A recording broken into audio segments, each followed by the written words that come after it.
It was during the Falklands War in 1982 that the world felt the effect of Margaret Thatcher's iron will.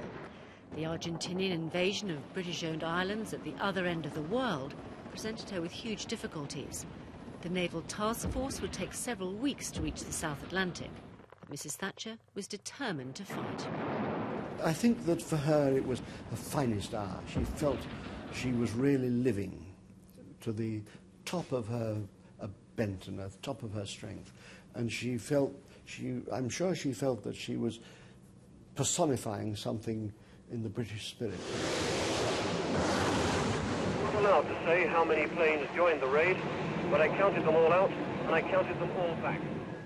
Mrs. Thatcher would tolerate no challenging of her decision, especially after the recapture of South Georgia from the Argentinians.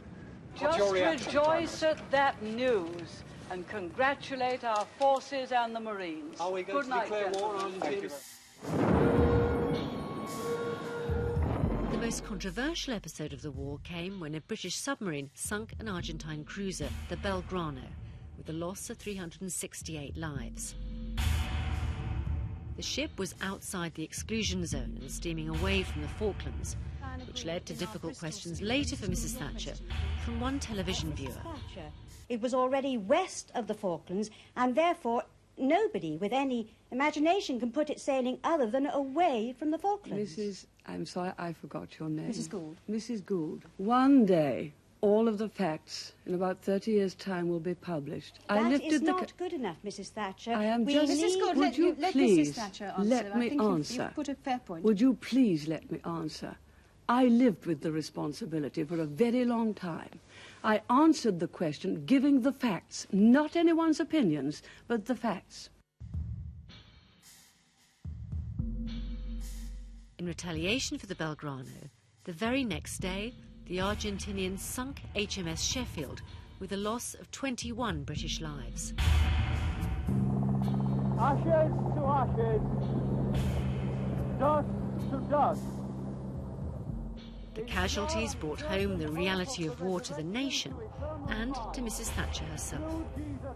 When she heard of the disaster of the Sheffield, I mean, tears sprang to her eyes. She was extremely, she didn't let people see in public the tears, but she was desperately concerned about the safety of our services, and she deplored death. That's why that silly remark of Dennis Healy's about glorying in slaughter was so offensive to her, because never at any time did she glory in slaughter. She wanted to take the islands back with the minimum of loss of lives, British and Argentinian.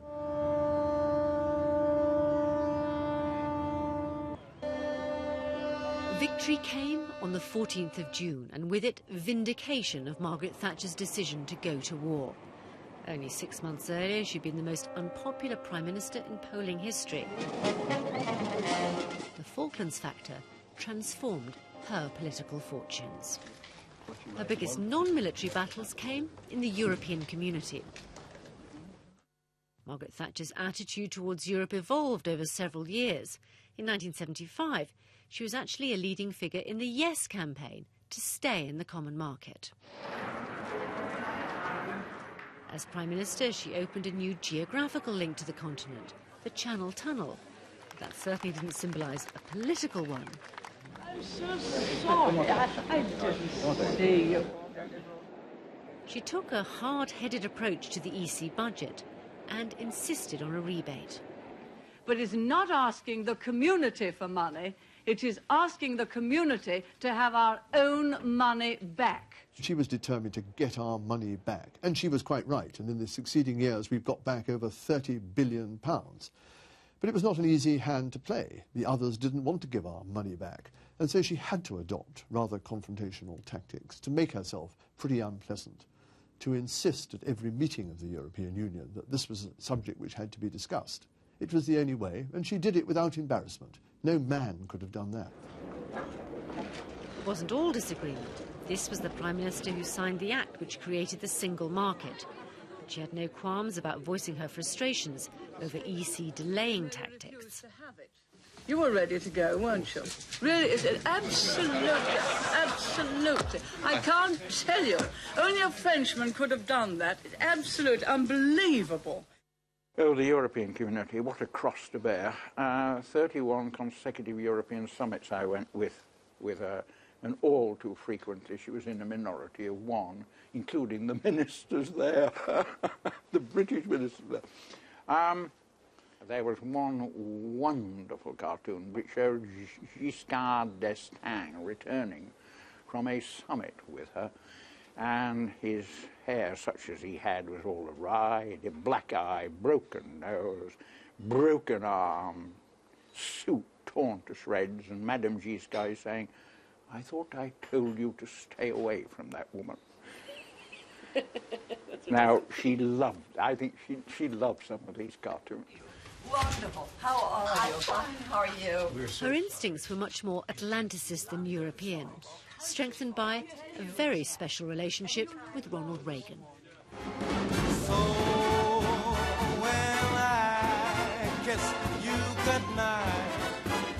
Just sleep tight with a thought that you'll always be caught up in love with me. And The U.S., she could be elected president easily. She's very popular in the United States.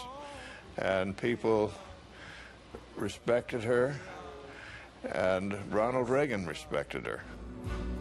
indubitably we are. So he was always interested in knowing, what did Margaret think? And he wanted to know it directly, not somebody saying that they thought she said such and such. Or if we got a message from the Foreign Office, he would want to know, well, is this what Margaret thinks? And so he looked at her personally as a person of judgment. I have to say, sometimes I got the impression that President Reagan thought Mrs. Thatcher was going on a bit. I could see his eyes stray towards the clock to see whether lunchtime was approaching. But basically, he really valued her support. But this is a famous story of when she was once talking to him on the telephone in somewhat violent terms, when he is said to have held up to the telephone so members of his cabinet could hear and said, "What a woman." We share so many of the same goals and a determination to achieve them, which you summed up so well, and alas, I cannot imitate this wonderful American English accent. You ain't seen nothing yet. First of all, they were like chalk and cheese. Ronald Reagan was a tremendous delegator. She worked like stink. You are a very tough act to follow. They were political soulmates from a long way back. They were at one politically. They, and she regarded Ronald Reagan as the leader of the free world, and that he must be supported, not, I may say, slavishly. But the partnership wasn't always so rosy. Relations dimmed when President Reagan ordered the US invasion of Grenada, a member of the Commonwealth. Her early recognition of Mikhail Gorbachev as a reformer and the potential for ending the Cold War ranks as one of her greatest foreign policy achievements. I think that her greatest service to the world outside our country was her management of her relationship with Mikhail Gorbachev and Ronald Reagan. They were both formidable people, and the fact that Reagan respected her so much, and that she, as it were, discovered Mikhail Gorbachev as the man with whom I can do business. And within a week of her meeting, when we first met him on Sunday at Chequers, the following weekend she was in Washington selling Gorbachev to Reagan as the man with whom he could do business.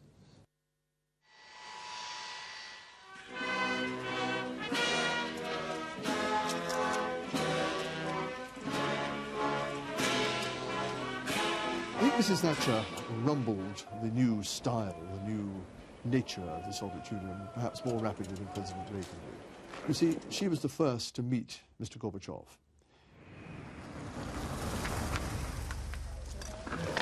I'm looking forward to stand on the end of the... All right, hold down. A new brand for a Soviet leader. This was not some aged, crumbling man who could only read out a formal text. and was unable to discuss or argue. No, here was a younger, more vigorous leader, full of self-confidence, able to talk like a Western politician and to argue. And from that very first moment, they went hammer and tongs at each other on every possible occasion. The Hammer and Sickle responded to some of her arguments about nuclear weapons. An agreement was reached on limiting them. We are living in historic times, Мы живем в историческое время. and the treaty which Mr. Gorbachev is going to sign is a historic treaty.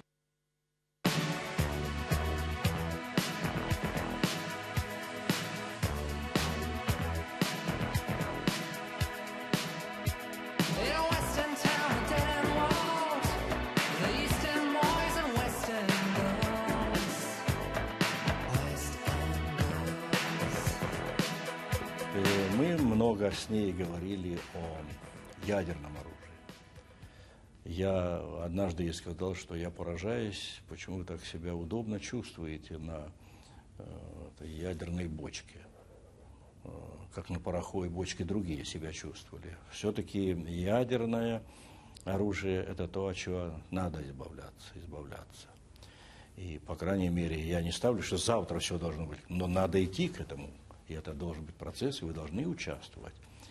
Во всяком случае, это был очень интересный собеседник, интересный человек. Именно в Советском Союзе ее назвали «железной леди».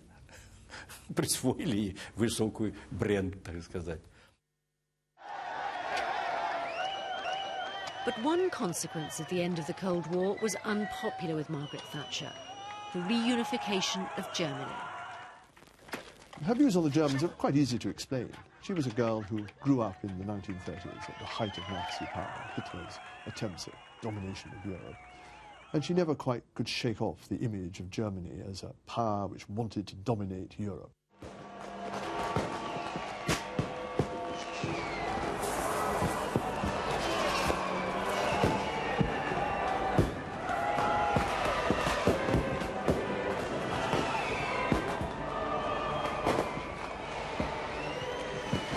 When it came to German reunification, she feared that a Germany of 80 million people, right at the heart of Europe, would be simply too big, too powerful, and that alienated her. It was against her instincts, and that explained her attempts to slow it down, to make sure it didn't happen in a rush and upset Europe. And you know, she was right. They've given us all a marvellously warm welcome.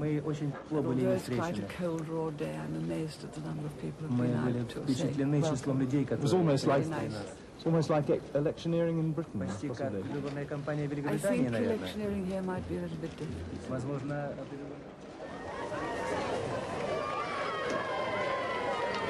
В России любят госпожу Thatcher. Когда-то наступает момент, когда жизнь обгоняет и требует уже новых идей. Это случилось и с Маргарет. Но это судьба всех выдающихся людей. У них и проблемы бывают, не только достижения, может даже очень много проблем. Выдающийся политик и выдающаяся личность, выдающаяся женщина.